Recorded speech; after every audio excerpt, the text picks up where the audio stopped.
Hello friend, welcome to trading buddy channel. दोस्तों, आज की वीडियो में भी हम निफ्टी का वीकेंड एनालिसिस करने वाले हैं। तो सबसे पहले हम क्या देख रहे हैं, निफ्टी 50 का ये आवरली टाइम फ्रेम का चार्ट है। तो जैसे कि हमने बात की थी दोस्तों, यहाँ पे हमें एक्यूमुलेशन होता हुआ दिख रहा था। उसके बाद से हम बात कर रहे थे हो सकता है तो एक स्प्रिंग आ सकती है, नहीं तो चांसेस है कि स्प्रिंग ना आए और यहाँ से अगर ऊपर की तरफ जाता तो हमें शॉर्ट स्क्वीज भी देखने को मिल सकता है। वो हमें देखने को मिला है दोस्तों। तो इसके अलावा जो भी ट्रेड प्लान था वो मैंने आपको मेंबरशिप में अपडेट किया था, तो जिसमें हमें अच्छा खासी मूवमेंट के साथ अच्छा खासा प्रॉफिट देखने को मिला है। अभी हम क्या बात कर रहे हैं कि ये हमारी इंपल्सिव वेव थी और ये हम इसको करेक्टिव वेव ही मान के चल रहे हैं कि ये ए वेव होगी, ये बी वेव होगी, ये सी वेव होगी। तो यहाँ पे जो इलेड वेव की प्रैक्टिस नहीं करते तो उनको थोड़ा सा यहाँ पे दिक्कत हो सकती है, लेकिन आप वीडियो देखते रहोगे तो कुछ कुछ चीजें आपको समझ में आने लग जाएंगी और उसके अकॉर्डिंग आपको ट्रेड को कैसे प्लान करना है वो आपको काफी हद तक आइडिया लग सकता है। तो हम क्या मान के चल रहे हैं, यहाँ सी वेव चल रही है, ठीक है।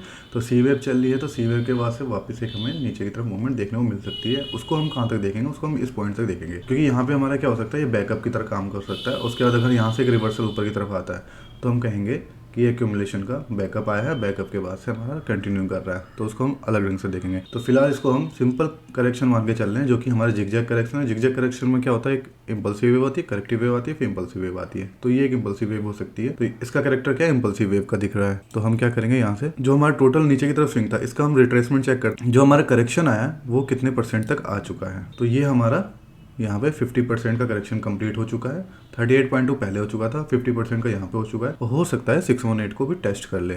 तो इसको हम क्या करते हैं, 618 को छोड़ के बाकी सबको हटा देते हैं, ठीक है दोस्तों।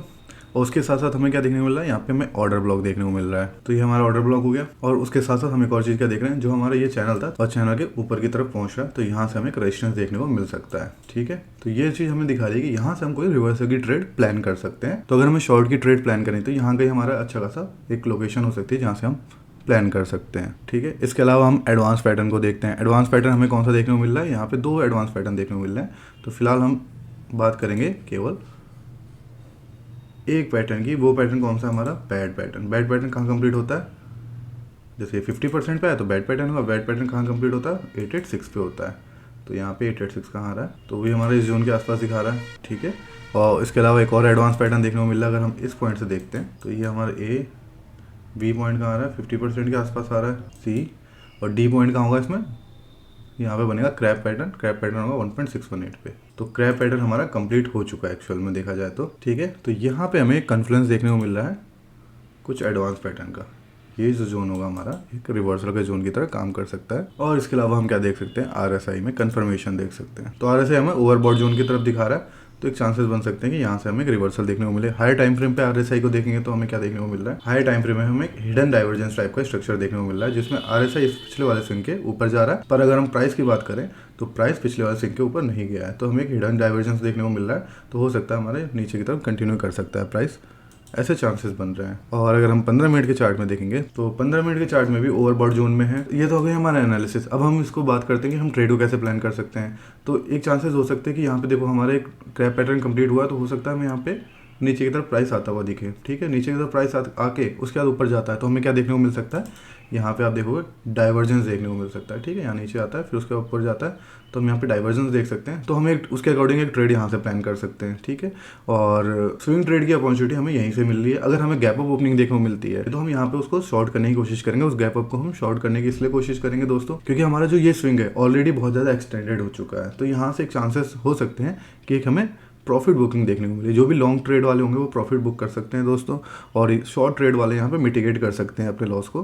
तो चांसेस देखने को मिलेंगे कि यहाँ से हमें एक रिवर्सल देखने को मिले। वो कौन से पॉइंट तक देखने को मिल सकता है, जो हमारा पुराना रेजिस्टेंस था। तो हमारा ये जो रेजिस्टेंस था, यहाँ पे आप देखो, यहाँ रेजिस्टेंस कई बार काम किया हुआ है हमने, जैसे बात की थी। अगर रेजिस्टेंस ब्रेक होगा तो हमें काफ़ी अच्छा मोमेंट देखने को मिलेगा। लेकिन हमने ट्रेड को यहीं एक्सिक्यूट कर दिया था, क्योंकि यहाँ का जो भी हमें चार्ट पैटर्न देखने को मिला था तो हमें एक्यूमुलेशन टाइप का स्ट्रक्चर यहाँ कहीं देखने को मिला था। उसके बाद से या तो ये एक्यूमुलेशन था या डिस्ट्रीब्यूशन था, तो हम उसको आइडिया अभी यहाँ पे नहीं लगा सकते थे। लेकिन हमने यहाँ पे ट्रेड ली थी, उसके हिसाब से हमें अच्छा खासा प्रॉफिट देखने को मिला था, जिसको मैंने मेंबरशिप पे भी अपडेट किया था। फिलहाल हम क्या देख सकते हैं, यहाँ कहीं से हमें रिवर्सल आता है तो हमें यहाँ कोई सपोर्ट देखने को मिल सकता है। उसके लिए हम देखेंगे यहाँ पे अगर हमें जिगजैग टाइप का या कुछ अलग टाइप का स्ट्रक्चर देखने को मिलता है तो उसके लिए हमें यहाँ पे प्राइस का पैटर्न देखना पड़ेगा। उसके बाद हम कोई लॉन्ग की ट्रेड प्लान कर सकते हैं। अगर लॉन्ग की ट्रेड प्लान करनी है तो हमें इस जोन के आसपास करनी है। यहाँ पे हमें कोई लॉन्ग को चेज नहीं करना है दोस्तों। इसके ऊपर अगर जाता है तो वहाँ से हम शॉर्ट की ही अपॉर्चुनिटी देखने की कोशिश करेंगे, क्योंकि हमारे यहाँ पे मल्टीपल रेजिस्टेंस है। और उसके बाद से यहाँ नीचे आता है तब हम एक बार कंसीडर कर सकते हैं कि हमें लॉन्ग जाना है या क्या करना है। लेकिन नीचे क्या है कि एक गैप है दोस्तों, तो हो सकता है पहले तो यहाँ पे एक गैप हमारा सपोर्ट की तरह काम कर सकता है। यहाँ पे अगर प्राइस नीचे आता है तो जो ये गैप है, आप देखोगे ये जो गैप है ये हमारा अच्छा खासा सपोर्ट की तरह काम कर सकता है। ठीक है। और अगर ये सपोर्ट नीचे टूट जाता है तो ये हो सकता है कि यहाँ पे ये गैप भी फिल करे, उसका प्राइस यहाँ नीचे तक भी आ सकता है। तो अगला जो हमारा सपोर्ट का काम कर सकता है, तो यहाँ पे पहला टारगेट हमारा वो हो गया, दूसरा टारगेट हमारा यहाँ कहीं हो सकता है, ठीक है, 17,000 के आसपास का लेवल, 17,100 के आसपास का लेवल, ठीक है, 17,100 के आसपास का लेवल हमारा नेक्स्ट टारगेट हो सकता है। उसके बाद हम लॉन्ग की ट्रेड के लिए प्लान कर सकते हैं, उसके बारे में जो भी अपॉर्चुनिटी होगी वो मैं आपको अपडेट करूंगा। फिलहाल आज की वीडियो में इतना ही, मिलते हैं दोस्तों नेक्स्ट वीडियो में। Thank you so much.